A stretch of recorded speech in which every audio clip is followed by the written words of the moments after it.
جای برای شنیدن و شنیده شدن. رادیو مهر، ارمغان امید و آینده.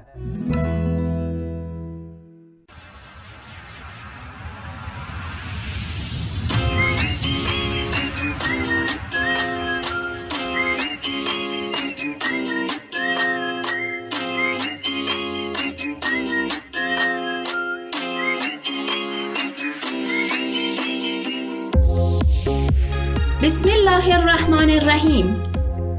به نام خداوند بخشنده مهربان. الها به امید تو.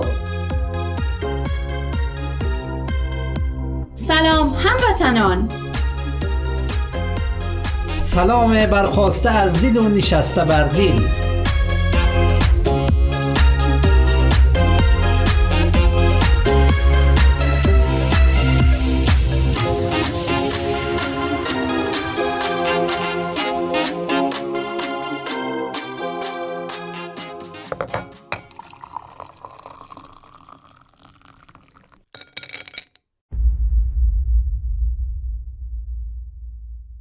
یک پیاله چای.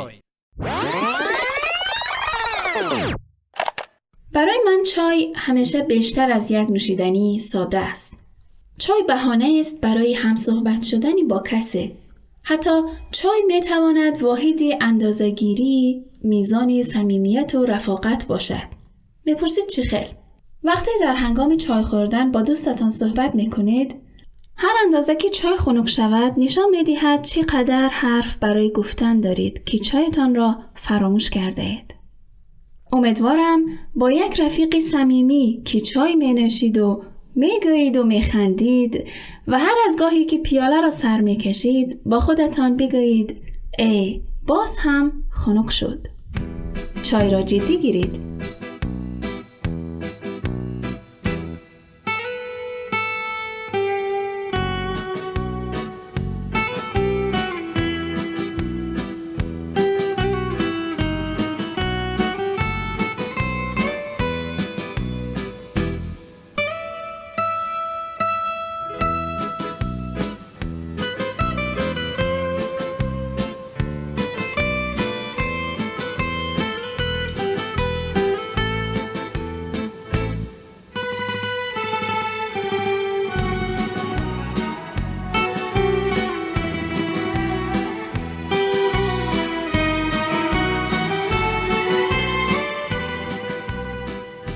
دوستان عزیز، هر جای دنیا که هستید دل ما هم همانجاست.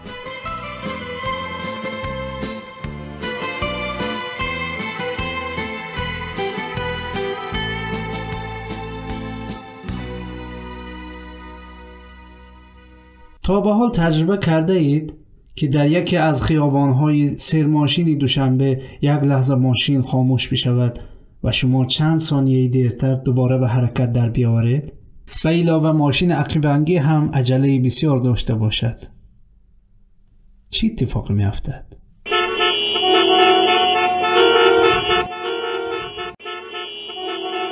و یا تا به حال دیده اید که یک چهره سرشناس در فضای مجازی یک کلمه این طرفتر یا آن طرفتر از خوشایند بعضی ها سخن بگوید یا کاری کند تا افراد همیشه حاضر در صحنه دشنام و ناسزاهایی که در عمرتان نشنیده اید براحتی و بی‌پروایی زیر مطلب یا پیام‌هایی که در اینترنت وجود دارد از خودشان بجای بگذارند؟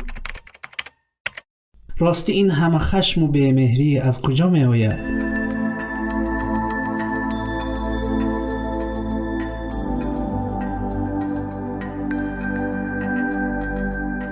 مردمی که همیشه به مهربانی و خونگرمی و مهماندوستی و مهمان نوازی شهره عام و خاص بودند و هستند، حالا چرا باید در بعضی از آنها دشنام و حقارت جزئی جدای ناشدنی از زندگیشان شده باشد؟ چی در گفتگوهای رو در رو و چی در گفتگوهای اینترنتی.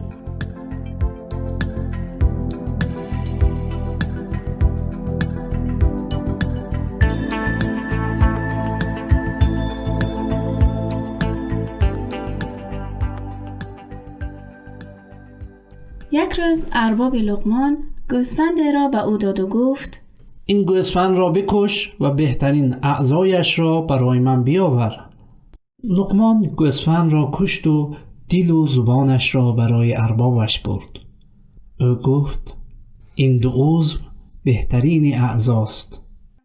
چند روز بعد ارباب لقمان باز هم گوسفندی به او داد و گفت این گوسفند را هم بکش و این بار بدترین عضوهایش را برایم بیاور. لقمان گوسفند را کشت و باز هم دل و زبانش را برای اربابش برد و گفت این دو بدترین عضوهاست. ارباب لقمان حیران شد و از او پرسید مگر تو دیوانه ای؟ آخر چگونه می شود که دل و زبان هم بدترین عضو باشد و هم بهترین؟ لقمان در حالی که آرام ایستاده بود پاسخ داد من اشتباه نکردم. اگر صاحب دل و زبان خوب و درستکار باشد، دلش هم پاک باشد و از زبانش برای گفتن حرفهای پسندیده استفاده کند، دل و زبان بهترین عضو هاست. اما اگر او آدم پسته باشد و دل چرکین و زبان بدگوی داشته باشد، دل و زبان بدترین عضو هاست.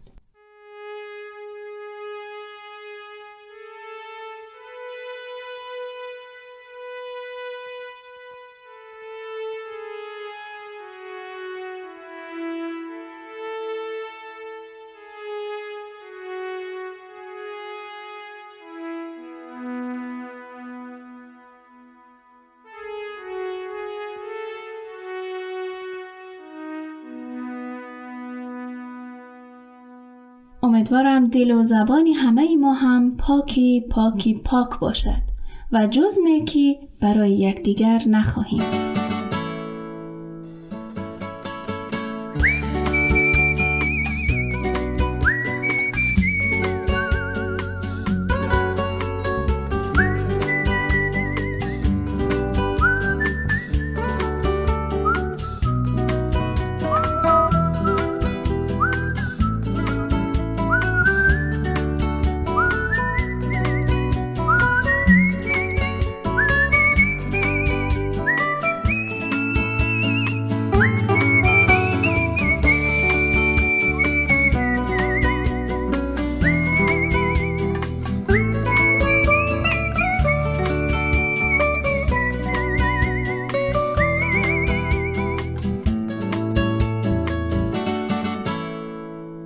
شما شنونده یک پیاله چای هستید و این افتخار است که نصیبی ما شده است.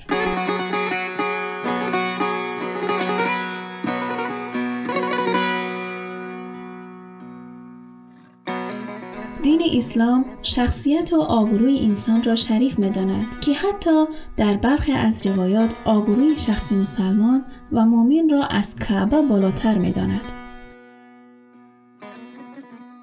اما گاهی مشاهده می‌کنیم که بعضی ها با به زبان آوردن سخن‌های ناشایست که شاید دروغ، تمسخر و حتی دشنام و حقارت هم هستند، شخصیت و آبروی کسی را مورد هجوم قرار می‌دهند و جایگاه او را در نزد اجتماع ویران می‌کنند که این آسیب گاهی قابل جبران هم نیست. دین اسلام حتی دشنام و توهین به مخالفان دین را تا زمانی که رسما به مقابله و دشمنی کردن با دین نپرداخته باشند جایز نمی‌داند. یعنی اساساً توهین به دیگران مورد پذیرش اسلام نیست. حتی در این باره روایت است که روز رسول خدا صلی الله علیه و آله و سلم شنیدند که زن به خدمتگارش دشنام و ناسزا میگوید در حالی که روزه‌دار است. پیامبر اسلام او را دعوت به خوردن کردند. آن زن گفت یا رسول الله من روزه‌دارم. در این هنگام پیامبر به او فرمودند چگونه روزه داری در حالی که به خدمتگار ناسزا میگویی؟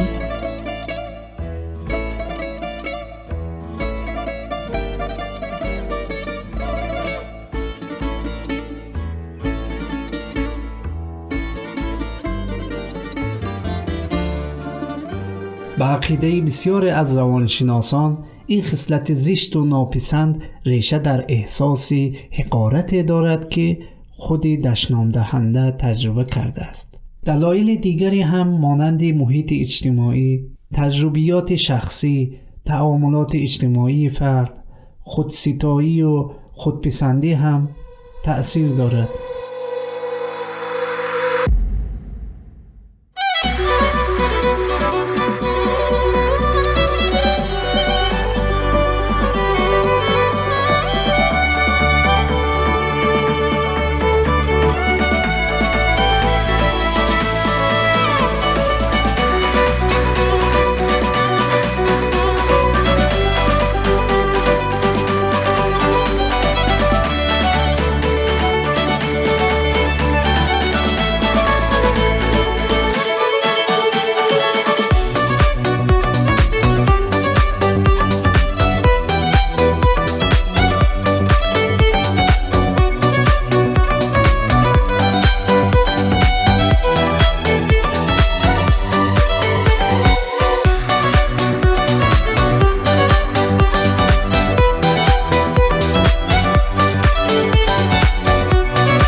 شنوندگان عزیز، از اینکه با برنامه یک پیاله چای همراه هستید بسیار سپاسگزارم. چیز دیگری که مطرح است این که گاهی می‌بینیم برخی از جوانان و نوجوانان بر این باورند که دشنام و حقارت همیشه از روی اناد و دشمنی نیست. یعنی گاهی برای ایجاد صمیمیت و دوستی از دشنام و حقارت استفاده می‌برند و فکر می‌کنند که بسیار جالب باشد. صمیمی بودن در دوستی‌ها خیلی خوب و درست است، ولی مهم این است که چطور این صمیمیت را ایجاد کنیم. صمیمیت زمانی ایجاد می شود که به شخصیت یکدیگر احترام می‌گذاریم. تصور کنید که بددهنی همان بوی بدی دهان باشد.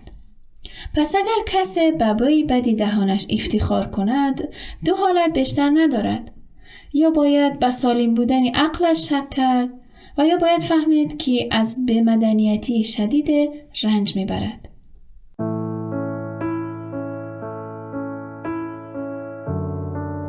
بددهنی که گاه بین نوجوانان یا جوانان رواج می‌یابد وسیله است تا که آنها را از دیگران متفاوت نشان دهد. چرا که جوان دوست دارد متفاوت باشد، به چشم بیاید و بدرخشد. اما مشکل آنجاست که گاه مسیر این متفاوت شدن را اشتباه می رود. برای حفظ محبوبیت و تاثیرگذاری خودتان باشید. با تمام ادبی که نشانه شخصیت شماست.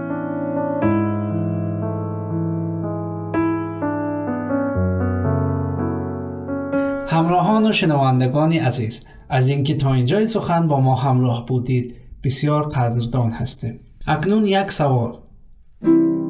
به نظر شما در برابر کسانی که با بی‌ادبی و بدزبانی سخن میگویند چی باید کرد؟ در بیشتر موارد میتوان تذکر داد و او را متوجه رفتار زشت و زننده‌اش کرد. اما اگر میخواهیم که تاثیرگذار باشیم، بهتر است یاد بگیریم که جواب بدی همیشه بدی نیست. خصوصاً اگر بدی از جانب دوست و همسایه و یا خویش و اطرافیان باشد. خیلی وقتها گذشت کردن و ترک کردن رفتاری برابر باعث می شود که هم خودمان احساس بزرگوارانه داشته باشیم و هم طرف مقابل ما شرم کند و اصلاح شود. بهترین و زیباترین الگو برای ما حضرت رسول اکرم هستند که هدف رسالت خود را کامل کردن و تمام کردن اخلاق گفتند. پس اگر سعی کنیم تا سنت و شیوه او را در زندگی جاری کنیم، ما نیز به نقطه کمال نزدیک و نزدیکتر می شویم. در تاریخ آمده است که روز مرد از شام در کوچه های مدینه به یکی از نبیره های پیغمبر اکرم رسید و بدون لحظه تأمل شروع به دشنام دادن و ناسزا گفتن به او را کرد. او امام حسن بود. ایشان در آن لحظه سکوت اختیار کرد تا کاملا عقده های مرد شامی خالی شود.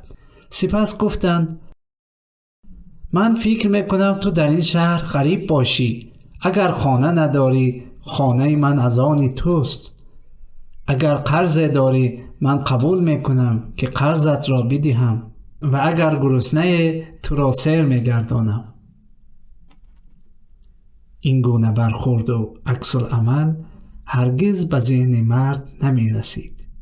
او چنان مجذوب شد که گفت: ای فرزند رسول خدا، اگر پیش از این ملاقات به من می گفتند بدترین افراد زیر این آسمان کیست، تو و پدرت را می گفتم، ولی اکنون به عنوان نیکترین افراد می شناسم.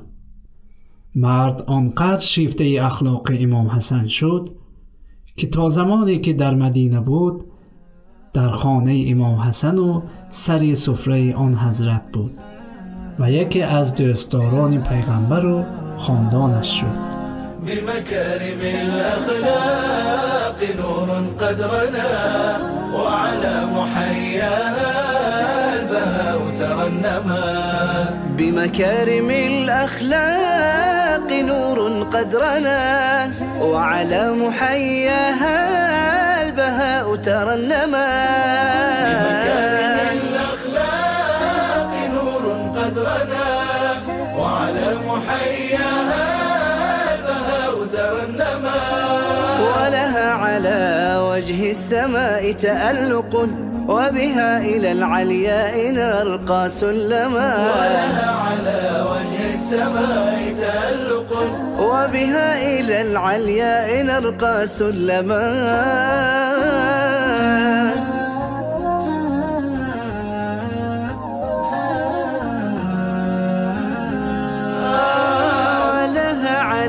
وجه السماء تألق وبها إلى العلياء نرقى سلما.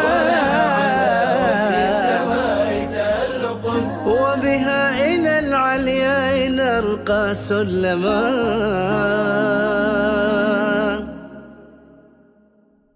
امیدوارم تا این لحظه از برنامه لذت کافی را برده باشید. مراقب زبانمان باشیم، چرا که جرمش کوچک است اما جرمش بزرگ است. امیدوارم زندگی هایمان سرشار باشد از عشق و محبت. زندگی کوتاه است ولی مهم نیست، چون مهم چطور زندگی کردن است، نه چه اندازه عمر دیدن. پس زندگی را زندگی کنید.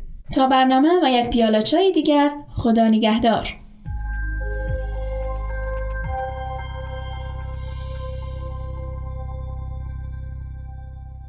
برای دریافت پادکست هایی بیشتر و برنامه های متنوعی رادیو مهر، ارمغان امید و آینده می توانید با واتساپ ما با شماره +90 531 623 0676 پیام دهید و با ما در ارتباط باشید. اینچنین در کانال یوتیوب و فیسبوک رادیو مهر آبونه شده و ما را همراهی کنید. www.radiomehr.org